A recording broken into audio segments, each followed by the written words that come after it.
Hoy en Sincopio nos encontramos aquí con Santiago Posteguillo, importante escritor español. Hola Santiago, ¿cómo estás? Encantado de estar aquí con vosotros. Cuéntanos un poco acerca de este libro que vienes a presentar ahora, que es El séptimo círculo del infierno. Pues es el tercer libro de relatos que hago sobre historia de la literatura, que sigue a la noche que Frankenstein leyó el Quijote y la sangre de los libros. Y en este último lo que me centro es sobre todo en escritores perseguidos y escritoras olvidadas. Escritores que han sido perseguidos por los poderes como la CIA, el FBI, dictaduras comunistas, dictaduras nazis, fascistas. Todos estos poderes extremos que siempre han intentado aniquilar la voz de los escritores. ¿Qué es lo que lleva a que un escritor sea perseguido? ¿Su literatura, su pensamiento político quizá? Su pensamiento, punto. Ni siquiera tiene que ser pensamiento político. El pensamiento de un escritor, de una escritora, siempre está sobre todo con relación a la libertad, a que la gente pueda pensar libremente, pueda tener cultura, pueda tener educación. Y claro, desde los poderes normalmente lo que quieren es gente que no piense, gente que no lea, porque el que no lee es más fácilmente manipulable. Entonces es muy importante promover la lectura en todas las personas y eso es algo que se está haciendo poco a poco ahora que estamos con la feria también. Sí, en efecto, una feria como la FIL de Lima, como las otras ferias internacionales que hay de libro, ayudan mucho a esto, ¿no? Como hacéis vosotros mismos con vuestro programa, ¿no? Pues digamos que mi contribución un poco es esta, ¿no?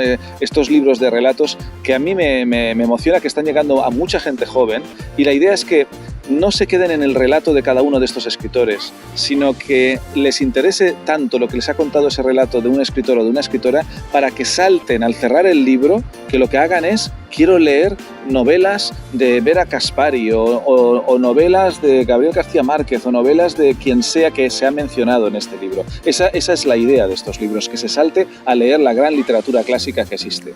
Claro que sí, porque uno empieza con algo pequeño y poco a poco sientes la necesidad de querer leer más, de conocer los clásicos, incluso contigo mismo, que tienes libros que son muy amplios de literatura histórica, entonces pueden decir, Santiago, no lo voy a leer, es mucho, pero si empiezan con un libro así, que es más corto, se pueden aventurar a más luego.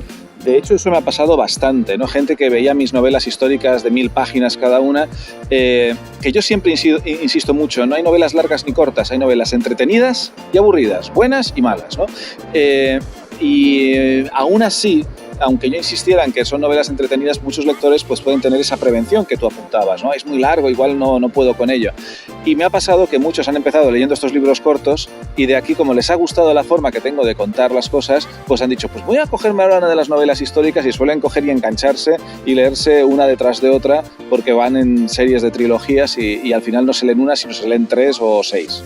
Claro, porque a veces un libro muy grande, muy ancho, puede resultar ser un poco atemorizante, no lo ves y dices, es una Biblia, que me lo voy a leer, va a ser un poco difícil, pero es algo muy importante empezar con la literatura en los jóvenes. ¿Qué piensas acerca de la literatura juvenil e infantil? Yo creo que la literatura juvenil e infantil la respeto enormemente. Yo creo que gente como J.K. Rowling, por ejemplo, con su serie Harry Potter, yo a veces lo digo y hay quien me dice que eso es un sacrilegio, ¿no? Digo, yo le daría el premio Nobel de Literatura. ¿Por qué? Porque aunque solo sea por la de lectores que ha creado, porque ha hecho que gente adolescente hiciera cola una noche entera para comprar un libro de 700 páginas al día siguiente. Yo he visto adolescentes haciendo cola para un concierto de música, pero no habíamos visto nunca adolescentes haciendo cola para comprar un libro, ¿no? Entonces yo creo que esa pasión que ha despertado en tantísimos lectores jóvenes es una semilla maravillosa, porque esos lectores luego, vale, terminan la serie de Potter y se quedan como un poco huérfanos, pero ya les ha puesto la semilla de la lectura y buscan otros autores, otros escritores, ¿no? Y dan el salto y gracias a ella otros muchos leen, ¿no? Y del mismo modo pues respeto a gente como en España Laura Gallego, que es una especie de Rowling española que hace novela fantástica tremendamente popular en España. O luego, por ejemplo, estoy pensando en todos los escritores que hacen literatura infantil, ¿no? A veces pensamos que es tan fácil ponerse en la mente de un niño todo lo contrario. El escritor o la escritora que sabe ponerse en la mente de un niño o de un adolescente es alguien muy agudo, muy inteligente, y por eso tiene el máximo de mis respetos. Claro que sí, porque como tú mismo lo dices, Harry Potter, incluso en nuestra generación, el público que nos ve, los booktubers, creo que existe una gran uniformidad acerca de que la mayoría de nosotros hemos empezado con Harry Potter, con esta serie de libros. A veces quizás cuando éramos pequeños no confiaban en que nos íbamos a leer los 7, pero nos los leímos los 7 y ahora hemos seguido con otros libros, claro, mucho más grandes, muchos de los clásicos, libros extensos, complicados, que incluso adultos no se animan a leer. Sí, por eso yo creo que no está a veces justamente valorada cuando se hace literatura juvenil. Parece ser que cuando dices, hace literatura juvenil, y parece que le estás como medio rebajando, ¿no? Y yo, fíjate, a mí a veces me lo ha pedido la editorial, ¿por qué no haces una novela de Romano, Santiago, pero para un público joven? Y digo, bueno, mis novelas las puede leer y las lee mucha gente joven, porque tienen como multidimensiones, ¿no? A lo mejor un erudito catedrático del mundo universitario puede valorar que el detalle histórico está muy bien hilado y muy bien hecho, pero la gente joven en mis novelas disfruta porque son novelas de acción y de aventura, y entonces disfrutan mucho de ese componente. Pero hacer una novela que sea solamente dirigida al público juvenil me costaría porque no tengo claro que sea tan sencillo, ¿no? Entonces por eso no me he atrevido a hacer una novela que sea solamente dirigida al público juvenil, pero es solo por muestra de respeto, ¿no? a estos grandes autores que saben conectar también directamente con el público joven. Y de todas formas existe literatura juvenil muy buena y literatura histórica para adultos muy mala también. Sí, claro, en todo podemos encontrar todo tipo de novelas y de calidades diferentes, ¿no? Yo creo que en literatura juvenil se están haciendo cosas muy buenas ahora, ¿no? Y en novela histórica también, pero es verdad que a lo mejor en novela histórica hay algunas novelas que la documentación no está bien hecha y claro, pues cometer según qué errores de bulto en alguna novela histórica, pues hombre, son cosas que molestan a un lector que cada vez hoy día es más exigente, ¿no? Por ejemplo, fíjate, Wallace cuando escribe Ben-Hur se inventa la carrera esta de cuadrigas y pone un circo, un gran hipódromo en Jerusalén. Ese hipódromo no existe, no lo hemos encontrado, no hay un hipódromo, nunca hubo un hipódromo en Jerusalén.